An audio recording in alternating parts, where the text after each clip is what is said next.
चीन सागर में परमाणु बवंडर की तैयारी।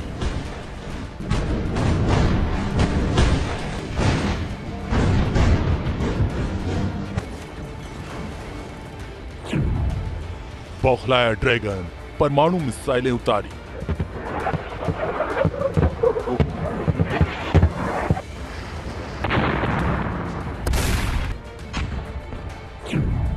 चीन के खिलाफ अमेरिका का विध्वंसक प्लान।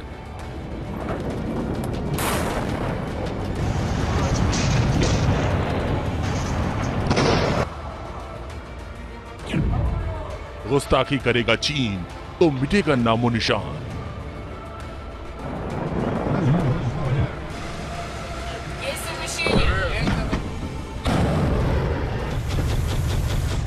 ताइवान को लेकर अमेरिका और चीन में परमाणु जंग छिड़ने के आसार बढ़ चुके हैं, क्योंकि अमेरिका के ताइवान और साउथ चाइना सी में लगातार दखलंदाजी को ड्रैगन बर्दाश्त नहीं कर पा रहा और अब उसने अमेरिका को दी है विनाशक धमकी।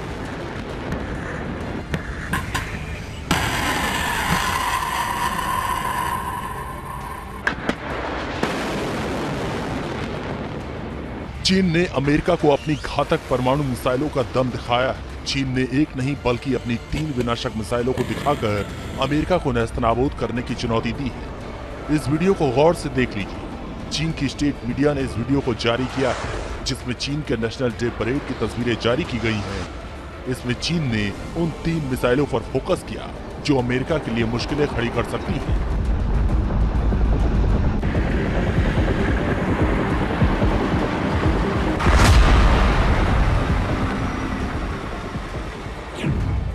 रिपोर्ट्स के मुताबिक चीन ने परमाणु मिसाइलों को दिखाकर अमेरिका को धमकी दी है। चीन ने डोंगफेंग सीरीज की anti aircraft carrier ballistic missile DF-21D और DF-26B को दिखाया है। साथ ही intercontinental ballistic missile DF-41 को भी दिखाकर परमाणु जंग का खतरा बढ़ा दिया है।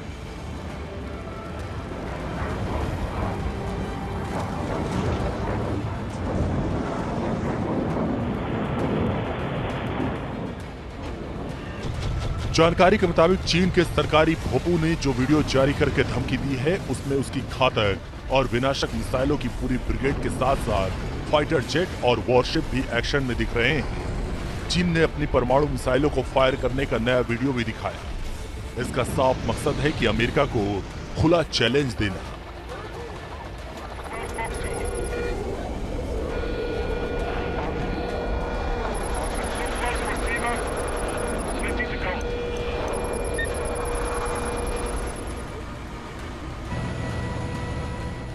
बताया जा रहा है कि जिस DF-21D और DF-26B बैलिस्टिक मिसाइल को चीन ने दिखाया है, उन्हें एयरक्राफ्ट कैरियर किलर मिसाइल के नाम से जाना जाता है और ये समंदर में अमेरिका के जंगी जहाजों की जल्द समाधि बना सकती है।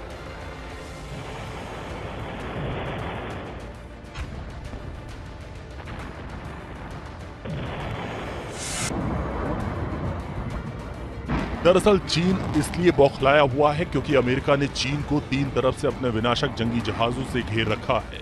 साउथ चाइना सी से लेकर जापान के करीब तक अमेरिका के जंगी जहाज चीन के खिलाफ तैनात हैं और लगातार इस इलाके में पेट्रोलिंग कर रहे हैं। इस तस्वीर को देख लीजिए। ये अमेरिका के जंगी जहाजों की तैनाती की सबसे ताजा तस्वीर है। अमेरिका का USS Tripoli amphibious assault ship South China sea में फिलीपींस के पास मौजूद है।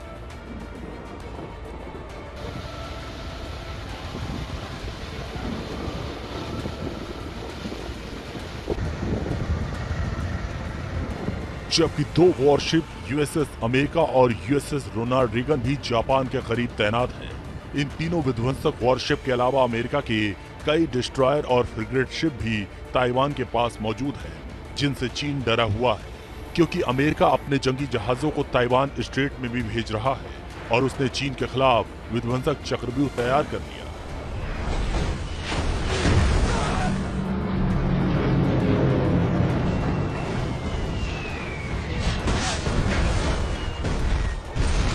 माना जा रहा है कि अमेरिका के इसी प्लान से डरकर चीन ने अपनी विनाशक मिसाइलों को दिखाकर धमकी दी ताकि अमेरिका अपनी जंगी जहाजों को इस इलाके से हटा दे। लेकिन अमेरिका ने चीन की गुस्ताखी को जवाब देने के लिए अब साउथ चाइना सी में फिलीपींस के साथ भी वॉर एक्सरसाइज शुरू कर दी, जिससे चीन में खलबली मच गई।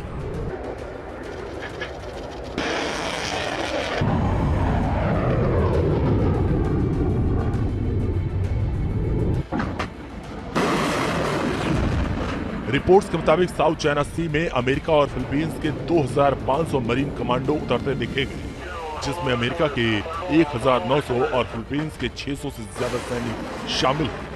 इस एक्सरसाइज को कोऑपरेशन ऑफ वॉरियर्स ऑफ सी नाम दिया गया। इसमें अमेरिका की मिसाइलें और सुपरसोनिक फाइटर जेट भी हिस्सा ले रहे हैं। ये वॉर एक्सरसाइज 14 अक्टूबर तक चलेगी।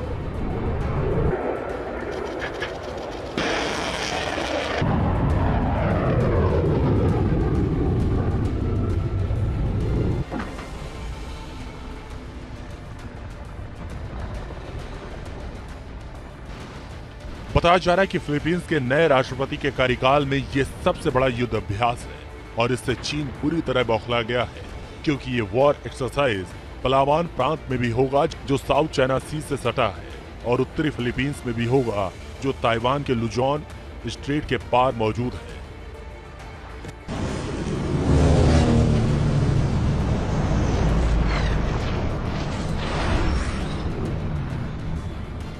तो आने वाले वक्त में चांस तो है और चांस बढ़ता जा रहा है कि अमेरिका और चाइना के बीच में कॉन्फ्लिक्ट हो सकता है ताइवान के मामले को लेकर। और अगर चाइना अगले कुछ वर्षों में ताइवान पे कुछ कदम उठाए तो तब अमेरिका का क्या रुख रहेगा उस पर डिपेंड करेगा। परंतु चांस बढ़ता जा रहा है, और जब चांस बढ़ रहा है दोनों देशों के बीच में युद्ध का, तो आज की दुनिया में जिस हालात में ये देश हैं, और अगर कन्वेंशनल युद्ध हो जाता है तो कहा नहीं जा सकता कि वो युद्ध कब एक परमाणु युद्ध में कन्वर्ट हो जाए।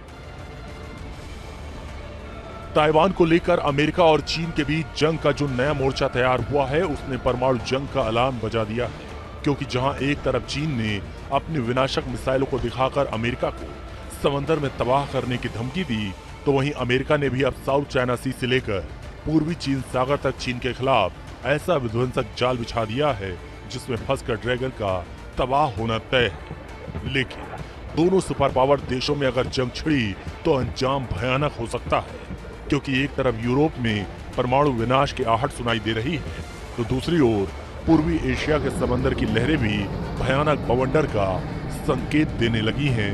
इससे दुनिया सहमी है।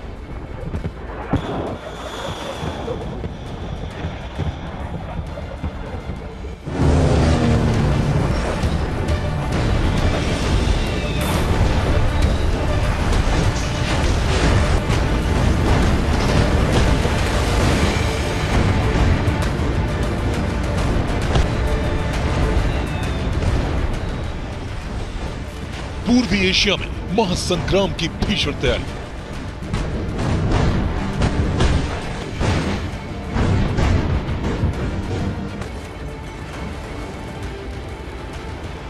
एक तरफ चीन तो दूसरी तरफ अमेरिका के हथियार प्रलयंकारी।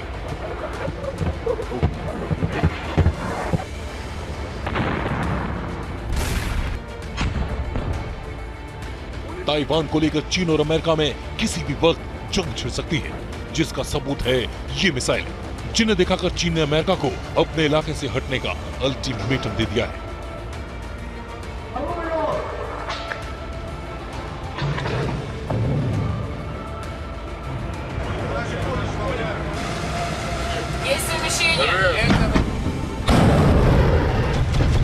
चीन ने डोंगफेंग सीरीज की जिन 3 मिसाइलों का वीडियो जारी किया है, आखिर ये मिसाइलें कैसे अमेरिका की मुश्किल बढ़ा सकती हैं, आपको एक एक करके दिखाएंगे उनकी ताकत।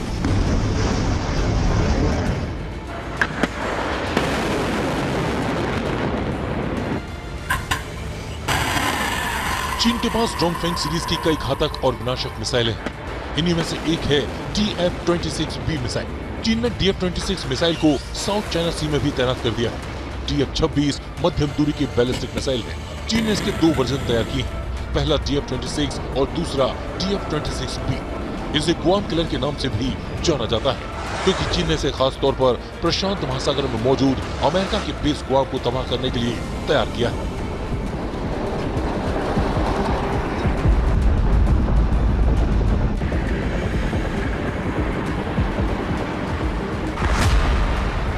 अमेरिका के गुआम बेस से चीन बेहद खौफ खाता है, क्योंकि इसी बेस से अमेरिका चीन समेत पूरे इंडो पैसिफिक रीजन पर नजर रखता है और चीन इसी बेस की वजह से अपनी विस्तारवादी नीति को आगे बढ़ा नहीं पा रहा।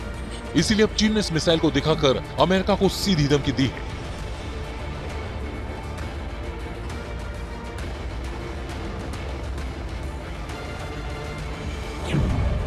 DF-26 मिसाइल की रेंज 5000 किलोमीटर है और इसकी मार करने की एक्यूरेसी 100 मीटर की है। ये 1800 किलोग्राम तक का परमाणु बम दाग सकती है और समंदर में एयरक्राफ्ट कैरियर शिप और जमीन पर बड़े टारगेट को निस्ते नाबूद कर सकती है।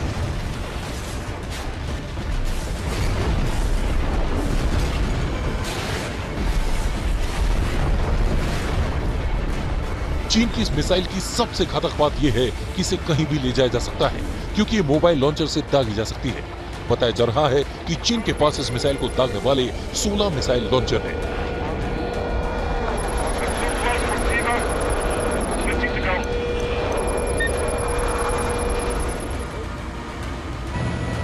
चीन की दूसरी मिसाइल है DF-21D।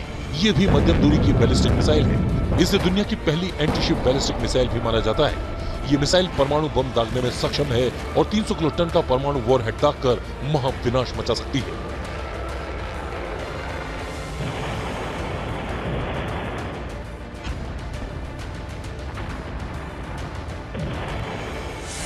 चीन ने इस मिसाइल को एंटी सैटेलाइट वेपन के तौर पर भी विकसित कर लिया है। इस मिसाइल को मोबाइल लॉन्चर और सबमरीन से दागा जा सकता है।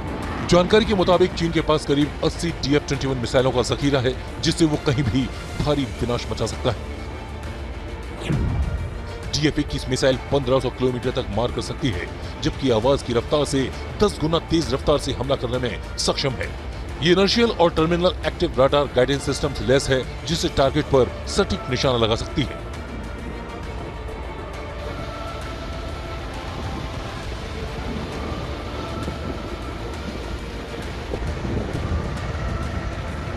चीन ने DF-21D मिसाइल को दिखाकर अमेरिका के जंगी जहाजों को डुबोने की धमकी दी है, क्योंकि अमेरिका के जंगी जहाज लगातार ताइवान के करीब गश्त लगा रहे हैं, जिससे चीन की सांस अटकी हुई है।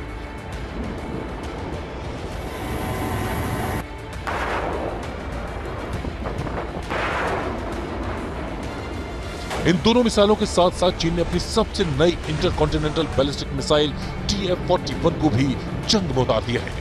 चीन की मिसाइल बेहद ही विनाशक है।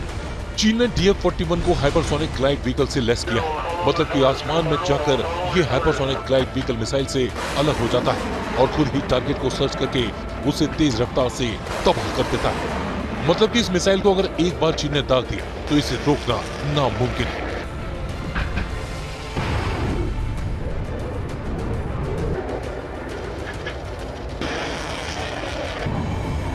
सबसे घातक है DF-41 मिसाइल। 2500 किलोग्राम के परमाणु बम ले जा सकती है। एक साथ 6 से 10 परमाणु बम दाग सकती है। DF-41 की रेंज 15,000 किलोमीटर तक है। ये 25 मैक की रफ्तार से हमला कर सकती है और 1 सेकंड में 8.5 किलोमीटर की दूरी तय कर लेती है। चीन ने DF-41 मिसाइल को ऐसा बनाया है कि इसे मोबाइल लॉन्चर, साइलो और रेल मोबाइल लॉन्चर से भी दागा जा सकता है। बताया जा रहा है कि चीन ने इसी मिसाइल को दागने के लिए 120 से ज्यादा साइलो और स्पेशल रेल मोबाइल लॉन्चर बनाया है। चाइना के ये जो डोंगफेन सीरीज के 21, 26 और 41 मिसाइल हैं, ये सब न्यूक्लियर केपेबल हैं, यानी कि इन सब के ऊपर न्यूक्लियर वॉरहेड माउंट किए जा सकते हैं। DF-21 जो है, इसकी रेंज है करीब 2500 किलोमीटर। तो ये तो या चाइना से ताइवान या जापान सी की तरफ हिट कर सकता है, परंतु ये मिसाइल सबमरीन में भी डाला जा सकता है। तो चाइनीज नेवी की सबमरीन जापान के पास आके या गुआम जो अमेरिकन बेस है उसके पास आके 2000 किलोमीटर दूर से सबमरीन से मिसाइल लॉन्च हो सकता है गुआम के ऊपर। इन बैलिस्टिक मिसाइलों के साथ साथ चीन ने पहले ही अमेरिका को धमकाने के लिए अपनी हाइपरसोनिक मिसाइल DF-17 को भी फुजान और झेजियांग में ताइवान स्ट्रेट के तट पर तैनात कर रखा है। DF-17 हाइपरसोनिक मिसाइल की रेंज 2500 किलोमीटर तक है, जबकि आवाज की रफ्तार से 8 गुना तेज रफ्तार से ये हमला करती है। चीन की DF सीरीज की इस DF-17 मिसाइल को WU-14 हाइपरसोनिक वेपन सिस्टम भी कहा जाता है।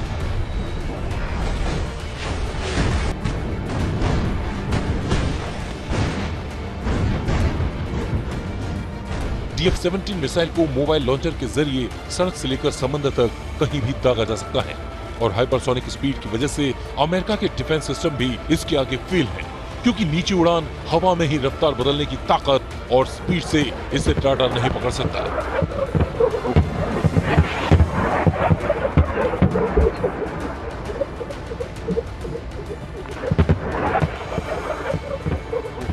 मतलब साफ है कि चीन ने अमेरिका के खिलाफ मिसाइलों का ऐसा जमावड़ा कर लिया है कि दोनों में अगर जंग छिड़ी तो महातबाही मच सकती है।